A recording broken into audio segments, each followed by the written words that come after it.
Hi everyone. स्वागत है आप सभी का हमारे यूट्यूब चैनल अस्वी स्टडी पॉइंट पे। आज के इस वीडियो में हम पढ़ेंगे पाठ योजना संख्या 4 जो है कोशिका, जो कि हमारे बायोलॉजिकल साइंस का टॉपिक है। वीडियो शुरू करने से पहले अगर आप चैनल पे नए हैं तो हमारे चैनल को ज़रूर सब्सक्राइब कर दें और वीडियो को लाइक और शेयर कर दें ताकि और लोगों को भी इस वीडियो का हेल्प मिल सके। तो चलिए गाइज, अब हम स्टार्ट करते हैं हमारी पाठ योजना जो है कोशिका। तो सबसे पहले हम लिखेंगे पाठ योजना नंबर। जो हमारी पाठ योजना संख्या है वो है आज की पाठ योजना संख्या 4। उसके बाद हम लिखेंगे अपना नाम, फिर अपने विद्यालय का नाम। उसके बाद एक कॉलम बनाते हैं जिसमें दिनांक, कक्षा, विषय, कालांश एवं समयावधि लिखते हैं। उसके बाद हमारा होता है नेक्स्ट प्रकरण। आज का हमारा प्रकरण है कोशिका। फिर हम सामान्य उद्देश्य लिखते हैं। सामान्य उद्देश्य के अंतर्गत हम कुछ उद्देश्यों को लिखते हैं जिनमें हमारा पहला है छात्रों में विज्ञान विषय के प्रति रुचि उत्पन्न करना, छात्रों में सृजनात्मकता का विकास करना, छात्रों में तथ्यों के वर्गीकरण और उनके संकलन का ज्ञान प्रदान करना, छात्रों में वैज्ञानिक दृष्टिकोण का विकास करना, और जो लास्ट है वो है छात्रों को दैनिक जीवन में विज्ञान की उपयोगिता बताना। नेक्स्ट हम लिखते हैं विशिष्ट उद्देश्य। विशिष्ट उद्देश्य में हम 3 उद्देश्य लिखेंगे: ज्ञानात्मक उद्देश्य, बोधात्मक उद्देश्य और क्रियात्मक उद्देश्य। ज्ञानात्मक उद्देश्य में हमारा छात्र कोशिका के बारे में जानकारी प्राप्त कर सकेंगे या फिर छात्र कोशिका के बारे में प्रत्यास्मरण कर सकेंगे।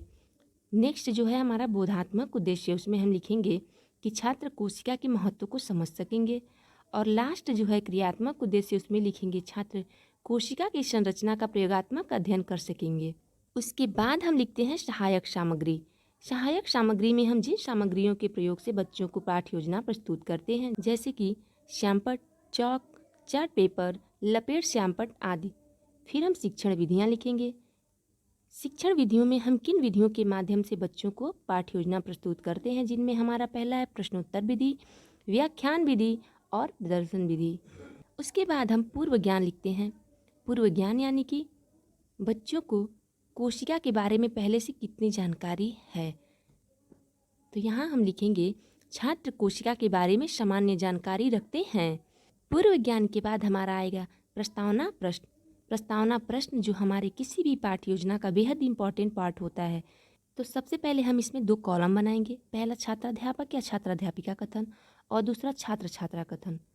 फिर हम प्रश्न करेंगे, आप सभी पढ़ने के लिए कहाँ आते हैं, या फिर बच्चों आप सब पढ़ने के लिए कहाँ आते हो। बच्चे बताएंगे विद्यालय में या स्कूल में। फिर हम पूछेंगे कि विद्यालय का निर्माण किन किन चीज़ों से मिलकर होता है। बच्चे बताएंगे ईंट, सीमेंट, पत्थर आदि। फिर पूछेंगे, हमारा क्वेश्चन होगा इसी प्रकार हमारे शरीर का निर्माण किससे होता है। बच्चे बताएंगे कि कोशिका से। तो हमारा जो नेक्स्ट क्वेश्चन होगा वो होगा कोशिका के बारे में आप क्या जानते हैं। वहाँ बच्चे मौन हो जाएंगे, समस्यात्मक हो जाएगा। प्रस्तावना के प्रश्न करने से पहले हमें कुछ चीज़ों का जानना बेहद इंपॉर्टेंट होता है, जैसे कि प्रस्तावना के प्रश्न बच्चे के पूर्व ज्ञान से संबंधित हो, बच्चे के पाठ से संबंधित हो, और प्रस्तावना के प्रश्न में जो सबसे इम्पॉर्टेंट चीज़ होती है कि प्रश्नों में तारतम्यता होनी चाहिए। जैसे कि प्रश्न जो है हमारे जिगजैग के फॉर्म में होने चाहिए। हमने कोई प्रश्न किया तो जो बच्चा जवाब दिया उसी जवाब से ही हम दूसरा क्वेश्चन करेंगे, और फिर यहाँ जो बच्चा जवाब दिया उसी जवाब से ही हम फिर दूसरा क्वेश्चन करेंगे, फिर बच्चा जो जवाब दिया उसी जवाब से ही हम फिर तीसरा क्वेश्चन करेंगे। ऐसे ही फॉर्म में प्रस्तावना के प्रश्न बनाए जाते हैं। फिर हम करेंगे उद्देश्य कथन। उद्देश्य कथन में हमारा होगा, बच्चों आज हम लोग विज्ञान विषय के अंतर्गत कोशिका के बारे में विस्तृत अध्ययन करेंगे। उद्देश्य कथन के बाद अब हम प्रस्तुतिकरण देंगे। प्रस्तुतिकरण में भी हम 4 कॉलम बनाएंगे। पहला शिक्षण बिंदु के लिए, दूसरा छात्राध्यापिका या छात्राध्यापक कथन के लिए, तीसरा छात्र छात्रा कथन और चौथा श्यामपट्ट कार्य के लिए। इसमें हम पहले विकासात्मक प्रश्न करते हैं, जिसमें हमारा पहला प्रश्न है, हमारे शरीर का निर्माण किससे होता है। बच्चे बताएंगे कि कोशिका से। फिर हम पूछेंगे कोशिका के बारे में आप क्या जानते हैं। वहाँ बच्चे चुप हो जाएंगे, समस्यात्मक क्वेश्चन है। फिर हम शिक्षण बिंदु नंबर 1 डाल के लिखेंगे कोशिका। उसके बाद ही हम उसका स्पष्टीकरण देंगे। स्पष्टीकरण में हम बोलेंगे कि सभी जीवों का शरीर अनेक सूक्ष्म इकाइयों से मिलकर बना होता है, जिसे हम कोशिका कहते हैं। कोशिका जीवन की रचनात्मक, कार्यात्मक तथा मूलभूत इकाई होती है। कोशिका की खोज सर्वप्रथम रॉबर्ट हुक ने सन 1665 में की थी। इन्हें कोशिका का जनक माना जाता है। बच्चे हमारी बातों को ध्यान से सुनेंगे और हम श्यामपट्ट कार्य में लिखेंगे कि सर्वप्रथम कोशिका की खोज किसने की थी? रॉबर्ट हुक ने 1665 में। और वो जिस कोशिका की खोज की थी उन्होंने, वो कोशिका मृत कोशिका थी। ठीक है, और कोशिका के जो जनक हैं वो हैं रॉबर्ट हुक। उसके बाद हम पुनः बोलेंगे कि कोशिका का जो है अंग्रेजी शब्द सेल लैटिन भाषा के सेल्यूला शब्द से लिया गया है, जिसका अर्थ होता है एक छोटा सा कमरा। कोशिका का विधिवत अध्ययन कोशिका विज्ञान या साइटोलॉजी कहलाता है। कोशिका की जब विस्तृत अध्ययन कोशिका की जाती है तो उसे हम साइटोलॉजी कहते हैं। और श्यामपट्ट कार्य में भी यहाँ हमने लिखा हुआ है कि कोशिका के अध्ययन को क्या कहते हैं। अब एक शिक्षण बिंदु हमारा समाप्त हो चुका है, तो हम उससे बोधात्मक प्रश्न करेंगे बच्चों से कि बच्चों को कितना समझ में आ गया।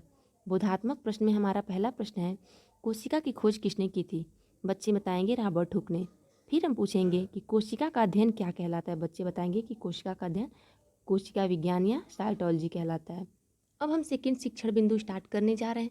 सेकेंड शिक्षण बिंदु स्टार्ट करने से पहले हम विकासात्मक प्रश्न करेंगे, जिसमें हमारा पहला प्रश्न है, मानव शरीर की सबसे छोटी क्रियात्मक और रचनात्मक इकाई क्या कहलाती है? बच्चे बताएंगे कि कोशिका कहलाती है। फिर हम पूछेंगे कि कोशिका कितने प्रकार की होती है? बच्चे वहाँ चुप हो जाएंगे, समस्यात्मक है क्वेश्चन। तब हम दूसरा शिक्षण बिंदु लिखेंगे कोशिका के प्रकार और उसका स्पष्टीकरण देंगे बच्चों को। स्पष्टीकरण में कोशिका दो प्रकार की होती है, पहला प्रोकैरियोटिक कोशिका और दूसरा यूकैरियोटिक कोशिका। प्रोकैरियोटिक कोशिका में हम बच्चों को बताएंगे ऐसी कोशिकाएं जो अविकसित होती हैं, जो डेवलप नहीं हुई होती हैं, जिनमें कोई स्पष्ट रूप से केंद्रक नहीं होता है, उन्हें हम प्रोकैरियोटिक कोशिका कहते हैं, जैसे कि विषाणु और जीवाणु। सेकेंड है हमारा यूकैरियोटिक कोशिका। इसमें हम बताएंगे कि ऐसी कोशिकाएं जो विकसित होती हैं, जो डेवलप हो चुकी होती हैं, जिनमें संगठित केंद्रक पाया जाता है, जिनमें न्यूक्लियस भी डेवलप होता है, उन्हें हम यूकैरियोटिक कोशिका कहते हैं। उदाहरण में फंगस, पेड़ पौधे और जीव जंतु। श्यामपट्ट कार्य में हम कोशिका के प्रकार लिखेंगे कि कोशिका कितने प्रकार की होती है। कोशिका दो प्रकार की होती है, पहला प्रोकैरियोटिक और दूसरा यूकैरियोटिक। फिर हम पुनः बोधात्मक प्रश्न करेंगे शिक्षण बिंदु से। पहला हमारा प्रश्न है, कोशिका कितने प्रकार की होती है? बच्चे बताएंगे दो प्रकार की। तो दूसरा है हमारा क्वेश्चन, प्रोकैरियोटिक कोशिका का उदाहरण बताइए। बच्चे बताएंगे विषाणु और जीवाणु, वायरस और बैक्टीरिया।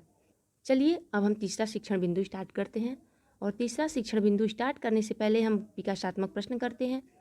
मानव शरीर कितनी कोशिकाओं से बना है? बच्चे बताएंगे अनगिनत। ऐसे जीव जो एक या एक से अधिक कोशिका से बने होते हैं क्या कहलाते हैं? वहाँ बच्चे फिर चुप हो जाएंगे। अब हम तीसरा शिक्षण बिंदु लिखेंगे, एक कोशिकीय और बहुकोशिकीय जीव। तीसरा हमारा शिक्षण बिंदु है एक कोशिकीय और बहुकोशिकीय जीव। और उसके स्पष्टीकरण में हम बोलेंगे कि वह जीव जिनमें केवल एक ही कोशिका होती है वह एक कोशिकीय जीव कहलाते हैं, जैसे उदाहरण में अमीबा और पैरामीशियम। और वह जीव जिनमें एक से अधिक कोशिकाएं होती हैं या फिर वह ऐसे जीव जो एक से अधिक कोशिकाओं से मिलकर बने होते हैं वह बहुकोशिकीय जीव कहलाते हैं, जैसे कि पेड़ पौधे, जीव जंतु आदि। बच्चे आपकी बातों को ध्यान से सुनेंगे।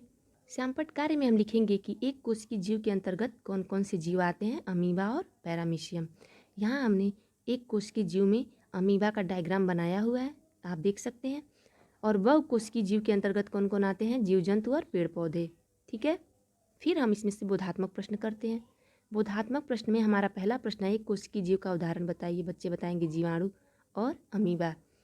दूसरा है, एक से अधिक कोशिका से बने जीव क्या कहलाते? बच्चे बताएंगे कि एक से अधिक जो कोशिकाएं मिलकर जब किसी जीव का निर्माण करती है तो वो बहुकोशिकीय जीव कहलाते हैं। तीनों शिक्षण बिंदु समाप्त होने के बाद हम लिखते हैं मूल्यांकन प्रश्न या पुनरावृत्ति प्रश्न, जिसमें हमारा पहला प्रश्न है, कोशिका की खोज किसने की?